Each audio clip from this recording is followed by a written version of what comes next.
Welcome back to American Wealth Strategies here on Create Wealth Through Franchising. I am your host, Kim Daly, and in my studio today, a longtime friend and an amazing guy. His name is Paul Moore. He is of Wellings Capital. Paul, welcome to the studio of Kim Daly TV. Kim, it's so great to be here again. Thank you so much. It is a pleasure to have a friend in the house.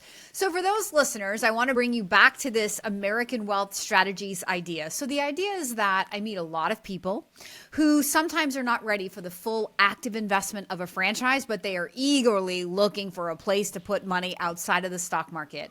So I thought, why not create a little playlist as a resource for ideas that are more passive, that often come with lower cash requirements than a franchise does. So even if you're out there and you're like, I can't yet afford a franchise, maybe there's something here for you at American Wealth Strategies. But then also, Paul, I have created nearly 1,000 small business owners in the United States over the 20 years that I've been a franchise consultant, which is an amazing, amazing blessing. And oftentimes they come back and they're looking for diversification. They have cash flowing assets. They've diversified their franchise. Maybe they own multiple businesses. And now they're like, what do you do with all your cash, Kim? So that was the second motivation for creating this American Wealth Strategies playlist. So Paul is an investor, or he has an investment fund that I am a part of, but that's not a bias. I am not saying invest with Paul because Kim Daly's invested with Paul, but he's a really good human too. So I'm going to let Paul kind of open up and tell his story about what he does. Now, I'm going to lead with this, and it might bias you. I have a diversified portfolio of assets I've been working on since about, 2019. And here we are at the time of this recording in 2024. And, in the moment that we're in right now, the economy that we're in, all of my real estate syndications have stopped paying me except for Paul Moore and Wellings Capital. So there's something a little bit different about this amazing man. And with that lead in, Paul, tell the fine listeners of Create Wealth Through Franchising who you are, what you do, and let's get to the punchline of why you haven't stopped paying me. All right. Well, first of all, I'm really sorry that's happened, Kim. It's the experience of a lot of people, a lot of syndicators, who weren't around in the 2008 crash and who didn't study history, or maybe they did and they just had other priorities, but, they weren't ready for interest rates to go up at what was probably a record level from 2022 to 2023 and then just hold on for all this time. So a lot of people have had a lot of problems, and we can circle back to that in a little bit. Maybe you had heard before, maybe you as a listener have heard that some of the wealthiest people in the world, many of them, most of them, and in history have bought commercial real estate. They invest in commercial real estate. The problem is most people can't imagine how they could do that. Most people can't imagine how they could, have enough money to invest in commercial real estate, or if they understand how to do it through a syndication, they figure, that if they're really thinking through it, they realize that, like you, Kim, they might pick one that doesn't continue to cash flow through difficult times. And there's always difficult times. There's always cycles. It's just how it is. What we've created at Wellings Capital is a way to help investors, in theory, safely, there's nothing completely safe, but reduce their risk and hopefully increase their income, their appreciation, their tax benefits in what we'd hope to be a fairly safe way. So let's back up and talk about why we love commercial real estate. If you know anything about residential real estate, most everybody does, your value of your home is based on comparables or comps. That means if you buy a house for $100,000 in a $250,000 neighborhood, you might get a great deal. You might be able to improve it. But if you over improve it, let's say you put in $250,000 in improvements, you put in, you build out the basement, build out the attic, put in gold-plated fixtures, expensive fencing, and all kinds of other stuff, and that's very possible to spend that on a really nice flip house. You might have $400,000 in it, but the neighborhood might limit the value to say $250,000. That's how residential real estate's valued. But commercial real estate's entirely different. It's based on math. Now, your mama told you to do good in math class, and perhaps this is the reason why, so you can understand this simple formula. Commercial real estate's value is this. Its value equals net operating income divided by the rate of return, or the cap rate.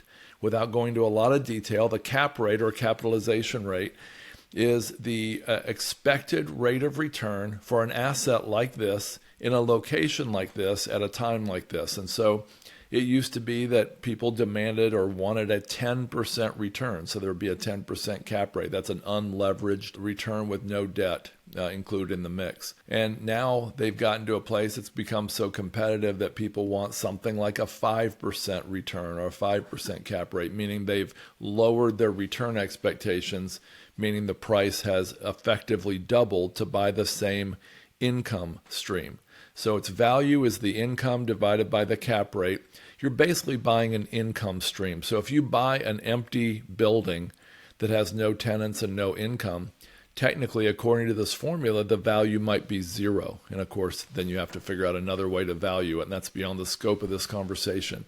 But because of this math, you can drive or force appreciation. So with the cap rate being constant, if you buy something for $1 million that has $50,000 net income, that's a 5% cap rate. If you can increase the income from $50,000 up to, say, $80,000 by doing various value add strategies, then you now have a building, $80,000 divided by a 5% cap rate. That building is, or that asset is valued at much higher than the $1 million you paid for. So you've basically forced appreciation by doing different things. So for example, I wrote a book on self-storage. Self-storage, sometimes you can buy a facility and you can add units to it, or you've got an extra 1 or 2 or 5 acres out back. You can gravel it or pave it and put in RV and boat storage. You can add retail items like locks, boxes, tape, and scissors. You can put a billboard out front or a cell tower in back, or put a propane filling station. All kinds of things you can do to add value, add income. You can put, rent U-Hauls out of it. So by doing all that, you're increasing income. And we've seen many, many instances where buying a commercial real estate asset, you can double or even triple the net operating income, and therefore double or triple the value. So that's why people love commercial real estate. The problem is it's hard to get in. There's a lot of competition. Lenders, brokers, sellers, they're all against a newbie getting into this. And of course, I was a newbie at this at one time. And I found out when they didn't return my calls, how hard it was to get started. But syndication, being a syndicator, meaning that we have an asset that we go out and get passive investors for, that is a way in for a lot of people, including Kim Daly. So that's how you get in. I'm going to take a quick breath here and see what questions you have before I dive into how hard it can be and how some people have overcome that difficulty. Any questions, Kim? Yeah, let's bring the listener in right now to the different levels of investment. So I think you make an awesome case. So you're obviously the company that figures out how to add value to the commercial property, right? Yeah. And I'm guessing that's where the story is going. I give you my money. How much money does it take for somebody to get involved in one of your investments, and how much time? Yeah, so the time is tricky, but the money typical entry price for a syndication is $25,000, $50,000, or $100,000, and for our fund it's $50,000. And it's limited to accredited investors typically, and that means people who make either a certain income level or they have a certain amount of net worth, not including their primary residence. So you can go Google how to be an accredited investor. You may be accredited and not know it. Some people don't even know that they already meet the qualifications. As far as the time, it's deceptive, Kim. A lot of people, they go and invest in something that their friend did, or their neighbor did, or their coworker did, and they assume somebody did the due diligence. But that coworker, neighbor, or friend might not have done the due diligence. They may be relying on another person that invested, and that person may be have invested because of the slick, glossy brochures and the shiny podcast host or shiny, reputation of the individual. The problem is, in that case, no one's done the due diligence, and you could be into that investment with only a few hours of looking at their brochure or hearing their podcast. The problem with that is, as we talked about before the show, Warren Buffett has quoted, yes, the rising tide has lifted all boats in these last 11 or 12 years since the great financial crisis. But someday that tide's going to go out, and then we'll see who's skinny dipping. And that's exactly what's happened in the last 2 years, from 2022 to as we record this in 2024. The tide has gone out, and a lot of people are in trouble. And that's why due diligence is so important. So while it doesn't take much time to do it right takes a whole lot of due diligence. And the best investors I know spend dozens and dozens of hours researching, finding out more, asking hard questions, even taking a trip to the location before they'll send a $50,000 check. What if you don't know the questions to ask, Paul? Yeah. Is there a good book? Like, where do you learn? How do you know? I was that investor in 2019. I certainly know now. But when I first got started, I was laughing because I was like, my mentor. I had a mentor. He was leading me down this alternative path. That's how I actually got to you. And he was like, put your money here, put your money here. The problem is that he's worth $50 million. And so, a level of investment to him in something he can afford to lose, right? I wasn't quite at that net worth, still not today, right? When I started. And so I just was like, okay, if he says to do it, he's pretty wealthy, I'll just do it. And I learned really hard and really fast that was not a good strategy for Kim Daly. Yeah, I understand. Well, the funny thing is, the more you know about due diligence, the harder it becomes. Isn't that ironic? That is ironic. Yeah, it's really true. So I'm going to give you a quick resource. This is for your listeners. It's Brian Burke, B-U-R-K-E. Brian wrote a book for Bigger Pockets Publishing called The Hands-Off Investor. The Hands-Off Investor is 350 pages of grueling questions and research, and most people who read it are depressed and discouraged because they realize there's so much more I didn't ask or need to ask before I ever invest again.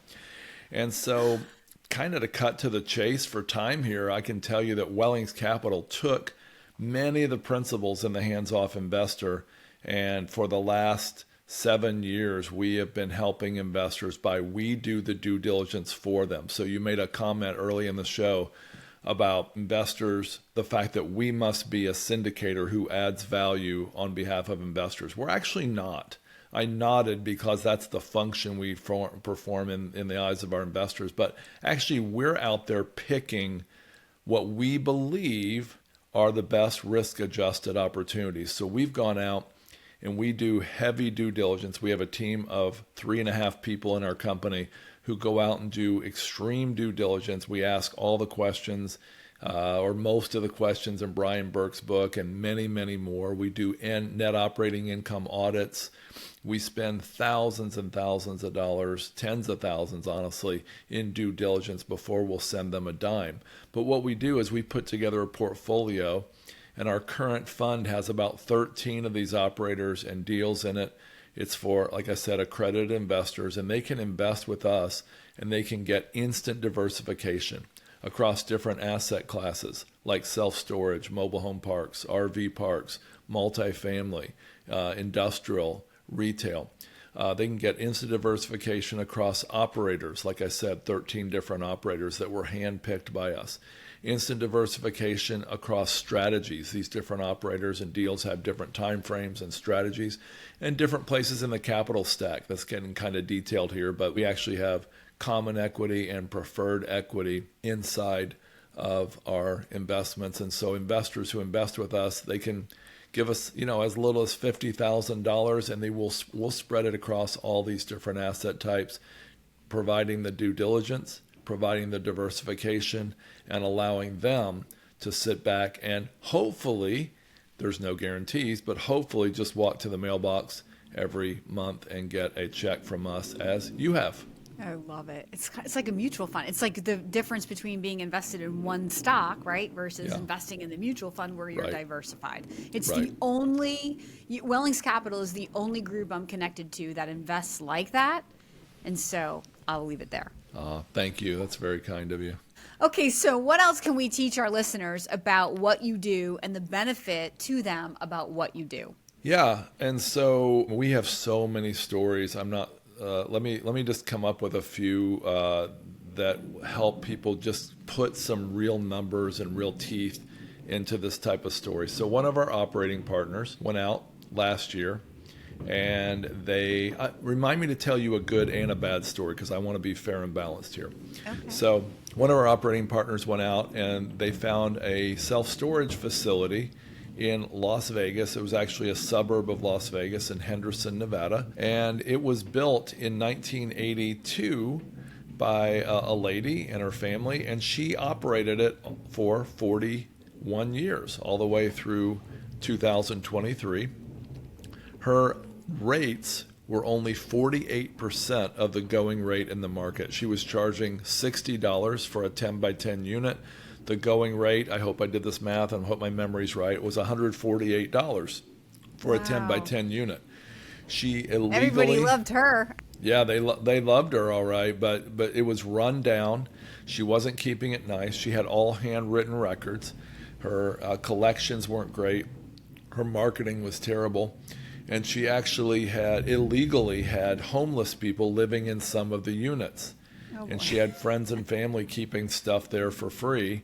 And so it was really poorly run, which would be an understatement.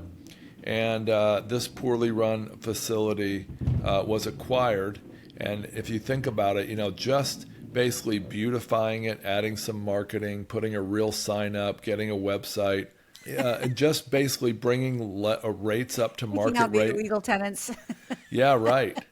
So think about this, just getting rates up to market level, and I shouldn't do the math live on the show because it'll probably be wrong, but let's just say they were able to double the rates, even though I think it was more like 2.5 times or almost 3x or something. But let's say they could just double the rates. From 60 to like 150 a month, which is the going rate, right? Yeah. And let's say, just for our discussion, that the costs, the ratio of operating costs, because they added marketing, they added beautifying the facility, there probably did some pay-per-click marketing. Let's say the expense ratio went up commensurate with that. So let's say the rates doubled, but let's say operating expenses doubled. They didn't, but let's say they had doubled. Then the net operating income just doubled, okay? And again, I'm just doing math on the fly here, and it's rounded, but doubling the net operating income, back to our formula, value equals net operating income divided by cap rate. Well, if the cap rate remained about the same, then in theory, the value of the facility just doubled. And again, I'm talking theoretical. They haven't sold the property yet, and the property value could go up or it could go down from here. But it's better than that.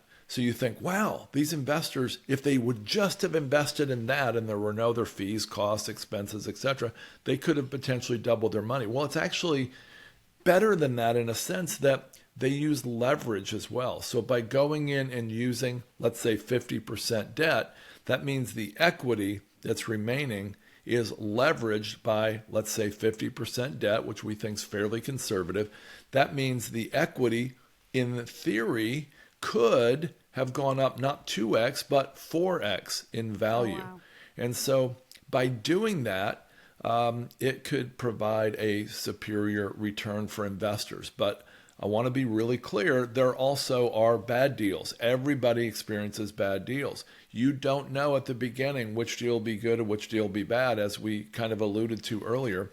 So let's say that same operator in that same portfolio had another property that was in St. Paul, Minnesota. This is another real example. This property was acquired in, I think it was November or December of 2019. It was a self-storage facility.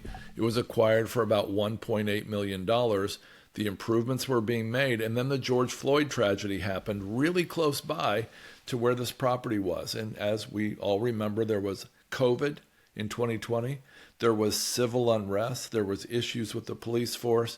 And this operator realized, hey, I'm not going to be able to profitably and safely get people in and out of here. I'm going to sell this to a local operator who can just really focus on it. And he sold it for a slight loss. In fact, there was a 9% loss on that property. And by the way, if they had used leverage, I'm trying to be fair and balanced here, that 9% loss could have turned into, using my same example, like an 18% loss. It turned out it wasn't. But if they had, it would have. Now, if you would have just invested, Kim, in that one in St. Paul, Minnesota, you might have been really excited up front, but really disappointed with a 9% loss. But if you were in a portfolio where you had your money invested across, let's say 30 assets, and one of them went bad, and then several others went well, you would have likely not missed a beat. And that's exactly what happened to investors who were invested in a portfolio with us. They didn't miss a beat. They never lost any money. That $2 million or so that the property was sold for was reallocated to other profitable deals. And investors didn't, miss a penny along the way. And that's the benefit of diversification. Whether you get that through a fund like ours or just whether you go out and do your own diversification, it's really important to diversify. Yeah, the same thing in a franchise, right? I mean, it's the same thing, right? When you have multiple locations, the whole portfolio is safer. And I was just saying this morning in a coaching call, right? Like you may start and hit the home run, and then your second one is like a dud. We all hope that the first one's the home run, but I've interviewed people on my podcast who've said it wasn't until my third store that things turned around and I found I had a good cash flowing business. But, and I've asked the question, why do you keep investing in the same franchise if it took till the third store for you to get, he's like, because other people were making money. I had the faith.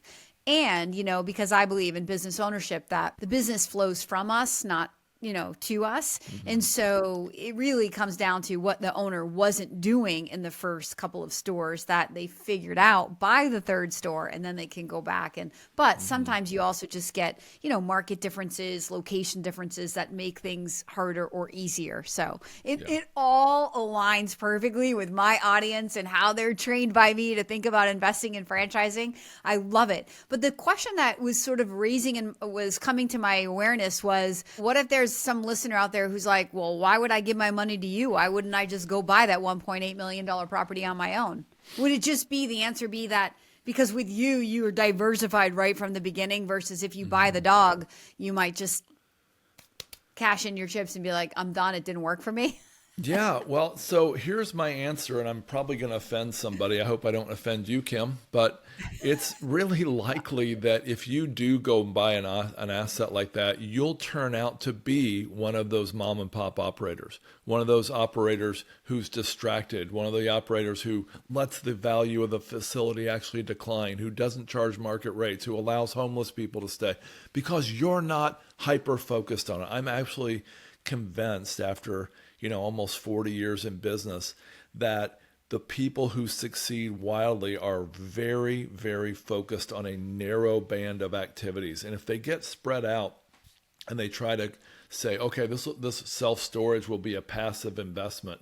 It shouldn't be a passive investment for the operator. It should be for all the passive investors like you and me, but the operators should be hyper-focused. They should be on site. They should be absolutely making it the best they can. And if you're not ready to do that, and if you don't have the experience, the team, the track record, the access to equity and debt, you're probably not well suited to go buy this. And even if you did, like you said, Kim, you wouldn't be diversified. Maybe you would have bought that the next St. Paul deal that actually lost 9%. It's just a really losing proposition unless you're in the business.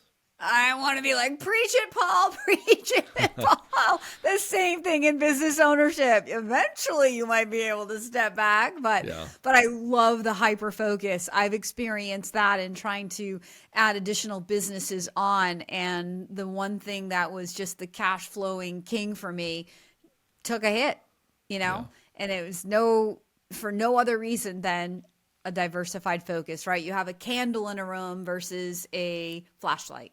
Right? Yeah. The candle is scattered. The flashlight is hyper-focused. And so which one creates more light? Right. Same Well idea. said. Same idea. Okay, so this is great. So I want to do a little call to action because I want people to want to reach out to you. Look, I've led some of my franchise friends to you. I believe in what you're doing. I feel like, again, I'm not trying to be biased. I just have personal experience. And where can people reach out to you? What should they do if they want to learn more about your fund? Yeah, they can go to our website, wellingscapital.com. That's WELLINGSCAPITAL, wellingscapital.com. And if they want a free guide to investing in commercial real estate or specifically on self-storage, mobile home parks, etc., they can go to wellingscapital.com/resources. They can also get our phone number, email address there if they want to connect and chat. And you should come to me first, and I'll personally introduce you to Paul. I would and his love team. that. I would love it too. Paul, you're such a blessing. Thank you so much for sharing your wisdom and your opportunity with my followers today. Thanks, Kim. It was great being here. It's so fun to see your face. It's been a long time. Well, for those who are inspired to begin your journey, whether it's passive with Paul or active with Kim, you know that I want to be your franchise consultant and your daily coach. If you're interested to begin your journey into an active business of a franchise, please follow the link in the description below, and I will reach right out to you right away. Thank you so much for listening until the end, and I'll see you in the next one.